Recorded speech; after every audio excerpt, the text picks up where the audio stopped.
Hey guys, Overlord Prime here to bring you another video. And today's video is actually going to be about the T-22 medium. The reason why I'm making this video is a lot of people ask me questions such as why we bring the T-22 rather than the other Russian ones. It has the lowest DPM and it has the lowest HP. And numerically on paper it doesn't really have the best stats. So we're going to go through the stats of the T-22 medium. We're going to compare it to the other Russian mediums using tanks.gg, which is a very useful website. And immediately in firepower, we see that, as we said earlier, lowest DPM. The T-22 medium sits at about 2670 DPM, whereas the other Russian mediums sit well above 3000. And this is pretty important because what this means is that the T-22 has about one less shot per minute than the other Russians. And when you look at the rate of fire and the reload time, you can see why. You'll find that the rate of fire of the T-22 is 8.34. This is assuming a 100% crew with no equipment or crew skills. And the other Russian mediums sit well in the 9.5 to 9.8 range. And when you look at the reload time for this rate of fire, you find that the T-22 has 7.19 seconds on a reload, whereas the other Russian mediums are about 1 second faster at 6.33 and 6.14. So in terms of DPM, the T-22 definitely loses that battle. Next, we look at the weapon handling, and this is where the T-22 excels. It has the best aim time in class, the best accuracy, and has the best dispersion in all three categories, in moving, tank traverse, and turret traverse. The only place it loses at is in depression. It has 5 degrees, which is average for the Russian mediums, but when compared to the 140 that has 6 degrees, that is a pretty big factor in why the 140 is used. So it is better than the other Russian mediums in almost every category for gun handling, and only really loses in depression. Next, we go on to movement. And in movement, we find this forward speed, which is its top speed, and that's 55 kilometers per hour. Now this is a very key number because this is actually the reason why this 62A is not used. The 62A sits at 50 kilometers per hour, which is the slowest of the Russian mediums. While this value in itself is not bad, in a situation where you're flanking with Russian mediums, you do want the highest speed possible, especially considering that they have very, very good acceleration. And the T-22 in this category also dominates the competition. Whereas all the other Russian mediums have about 600 horsepower, the T-22 has 750 horsepower. And as a result, has the highest power to weight ratio at 21 horsepower per ton. Now if you look at the terrain resistance values, it's pretty average, 0.58, 0.67. This is very comparable to the 907 and the 430. It only loses out to the 62A and 140, but that terrain resistance difference doesn't mean too much as it cannot make up for this raw power to weight ratio difference of the T-22 medium compared to its peers. Now, the next stat where the T-22 is overlooked, armor and health. Now, as I said earlier, numerically the T-22 medium is not better than the other Russian mediums. You look at the whole armor values, 100, 80, 80, and you look at the other mediums too, and they're all comparable. They're all about 100 on the front plate, 80 on the sides. The 430 is an outlier with 120 in the front plate. And just looking at these numbers, you only see one thing, and that's the T-22 has the best rear armor, which, to be quite frank, it doesn't really mean too much. And again, the turret armor, 230 front, the other mediums have 240, 240. 907 only loses with 228, and 430 with the strongest at 248. But these numbers, again, do not mean too much, because Russian mediums rely heavily on angles on their turret, rather than the numerical armor thickness. Now, the next bit's actually pretty important. It's the health. Now, a lot of people say, well, in this case, the T-22 has 1900, the 62 has 1950, 907 has 2000, and what is 50 HP between the two tanks and then 100 between the 907? And the reason why this value in particular is very important is if you look at the damage you deal out in these 320 damage guns, you find that in 6 shots of 320 alpha, you would do 1920 damage. 1920. So any tank below that value will be killed in 6 shots. And there's only 2 Russian mediums that fit that category, and that's the T-22 medium and the Object 140. These tanks will both get 6-shotted.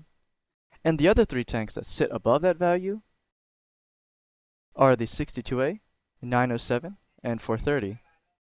So they can handle 7 shots before being killed. That's 1 entire round of fire, which as we saw earlier is 6 to 7 seconds based on the tank's reloads. So on top of being faster rate of fire and the fact that T-22 has lower DPM, you will now see that the T-22 is going to lose almost every single fight head on. And in order to see why it doesn't, you have to actually look at the armor values. So we're going to go through the Russian mediums, starting with the 62A and keeping the T-22 for last, as in my opinion, it's the most interesting Russian medium by far. So starting with 62A, this is the armor model. As we can see, it's nothing too interesting. It has a 170 effective upper plate, the same effective lower plate. The turret face, as we all know for Soviet mediums, is very, very strong, with the only chance of penetrating it being right next to the mantlet, which is near auto bounce. Now the 62A does have very flat armor. As you can see, the sides is very, very flat and easy to pen. So, of all the Russian mediums, the 62A is probably the most simple, most plain one. Probably the most interesting, really, as it was the first Soviet medium at tier 10. So nothing too interesting about this. This is a standard run-of-the-mill Russian medium. Then we'll go to the next one, which is the Object 140. And this is where things get a bit interesting. The 140 is used for 2 reasons in the league. It has 6 degrees of gun depression rather than 5. It has the same DPM as the 62A. And it has slightly better effective armor. As you saw earlier, the 62A did have 170 upper plate and lower plate. The 140, though, has 200 of effective upper plate and about the same effective lower plate. So as you can see by armor values, because of the sloping, the 140 is better. And instead of having completely flat sides, it's actually slightly angled. So it does give you some tricky bounces if the tank is turned weird. For example, at about like a 30-degree angle, you see that the upper sides will sometimes get a ricochet. But typically this is very rare, but it is a very nice thing to have on the tank. However, on the sides, it's completely pennable, very, very flat, only 100 millimeters of penetration required. And the only weak spot of this thing is really this turret roof, which is overmatchable by a lot of tanks, and it won't really save it in most regards. Next, we go on to the next tank, the Object 430, the last of the tech tree mediums. And, you know, this thing has the same weak spots as the Object 140, still has a turret roof weak spot where it's very easy to pen. It also has the highest DPM, but the reason why you don't see the Object 430 used often is it doesn't really offer much in terms of Russian mediums. It has the highest DPM, but it sacrifices that for the worst gun handling. It does have the quote-unquote best armor, but it does have a few weak spots on the front, such as these cheeks at the very edges. So it's not very strong when used because of all these weak spots you can see. The side armor is a little bit better than the 140. As you can see, you get more angles for ricochet, but because you don't really rely on side armors to bounce, you know, you end up losing a lot, which is why the 140 is used over the 430 in a lot of scenarios, despite the 430 having the highest rate of fire. And next we go to the 907. Now the 907 is the weirdest tank of the other Russian mediums used. And that's because it doesn't have that standard flat front plate. It's actually a duckbill shape. As you can see this, it's very oddly shaped. It's circular at the front, and interestingly enough, it doesn't have a fully fleshed out lower plate.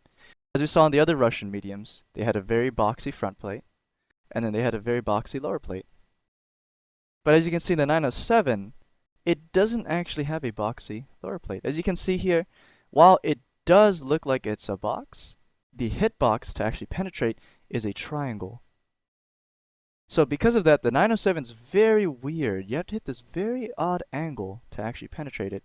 And the edges are spaced, so it'll ricochet, especially because you're hitting nothing behind it. There's no hitbox behind this. So a good chunk of the lower plate is unpennable, about 1/3 of it. And if you look at the effective armor, you find that it's actually much stronger than the 140. It's about 250 effective at the edges, auto balance at the very tip, and at the center, 200 effective, which is, on par with the other Russian mediums. And the weakest part, the lower plate, at its weakest, 140. And as you go to the very edge of the lower plate, it's 200 effective. So in terms of armor thickness, it's similar to a 140. And it has this very funky lower plate that actually gets a lot of pen node damage shots to it. And combined on top of that, the weird shape extends to the side. As you can see, if you look at the sloping, it's very, very weird. It follows this very odd line and makes it very angled. And because of that, the 907 can turn about 30 degrees to the side and get a lot of ricochets, as you can see here. Despite, the lower hull being very weak, because of its extreme angles, it'll get a lot of bounces. Fortunately, the 907 does have the weakest turret roof. As you can see here, this is also pennable, similar to the 430, similar to the 140. However, because the shot's very small, this weak spot isn't really taken into account a lot of the times. And again, known for strong turrets, the Russian mediums can't be penned here. Very, very strong effective turret armor. And because of this, the 907 is used alternatively as one of the more common Soviet mediums. It has higher DPM than the 140 and 62A. So you see this used sometimes in situations where you're going to engage another medium, or you're going to need to charge into the enemy team and use that higher rate of fire. And now we finally saved the best for last, the T-22. Now, the T-22 is very, very weird armor-wise. As you can see looking at the front, similar to the 907, it has that very weird U shape we saw earlier. And on top of that, it doesn't have that weird triangle at the bottom. Earlier we saw in the 907 it had a lower plate, but that lower plate had spaced armor on the sides that you couldn't pen. Now the T-22 is similar in that you have to pen a certain area on the lower plate, but in this case there's entire sections of it seemingly missing. And this is not a mistake. This is actually how the T-22 medium is modeled.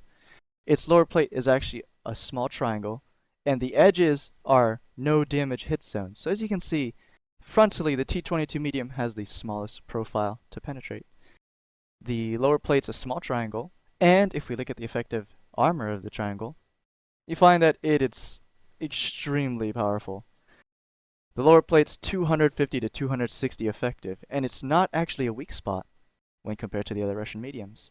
And which makes the T-22 medium very weird, because when you're fighting one, it's very counterintuitive to tell someone to shoot the upper front plate, which is only 200 effective at the lower end, and as you get to the edges, 230. So the T-22 medium's already frontally very, very different. Now we look at the turret. As we knew, the other Russian mediums had a very strong turret.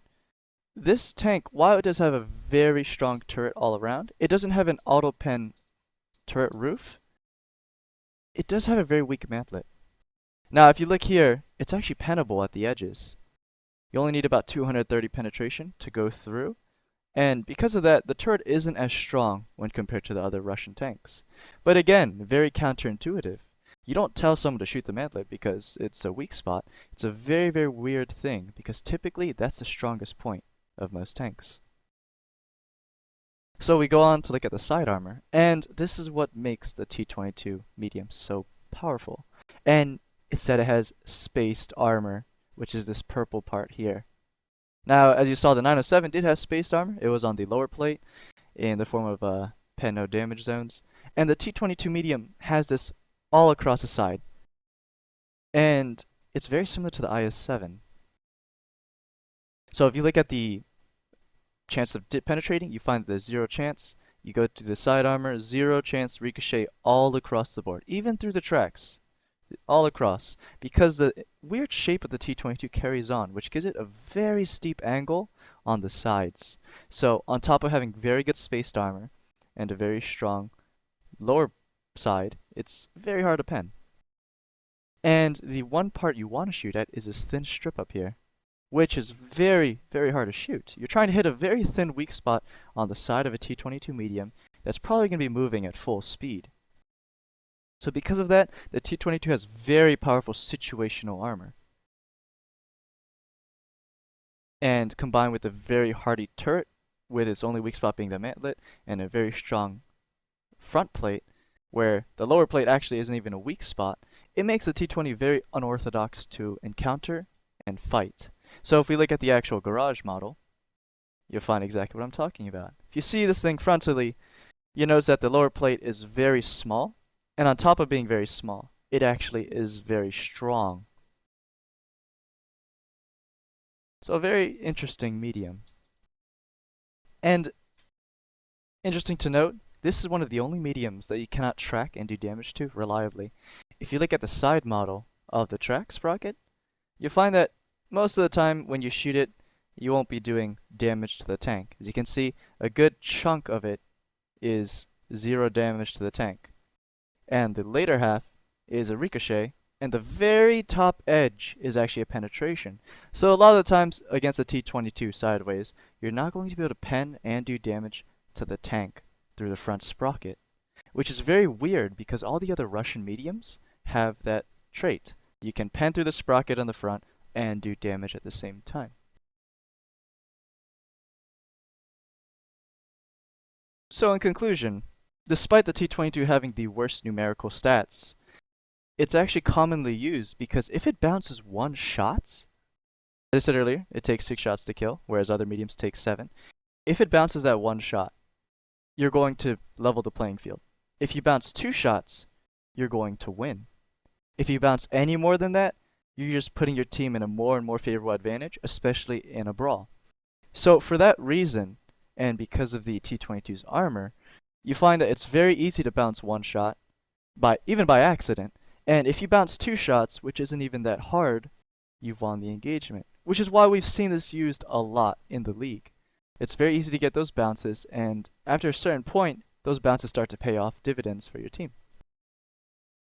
And on top of that, the Wargaming League in North America has a format that allows you to only use 2 tanks of any type max, which is why you see a lot of T-22 mediums used. That's why you see 907s and 140s used all together. But in terms of all the Russian mediums, I think the T-22 medium is the best. While it doesn't have the highest DPM, I think the armor more than makes up for it, and I think it'll be used a lot more from here on out as more and more players get accustomed to it. Weird armor scheme, very weird weak spots that you have to shoot at, and a very solid gun make it one of the most unique and unorthodox mediums in the game. Regardless, guys, hopefully you guys enjoyed the video. These were my thoughts about the T-22, which is, in my opinion, the best medium in the game. Regardless, hopefully you guys enjoyed it. I see you guys around, and don't forget to cheer for Team Simp.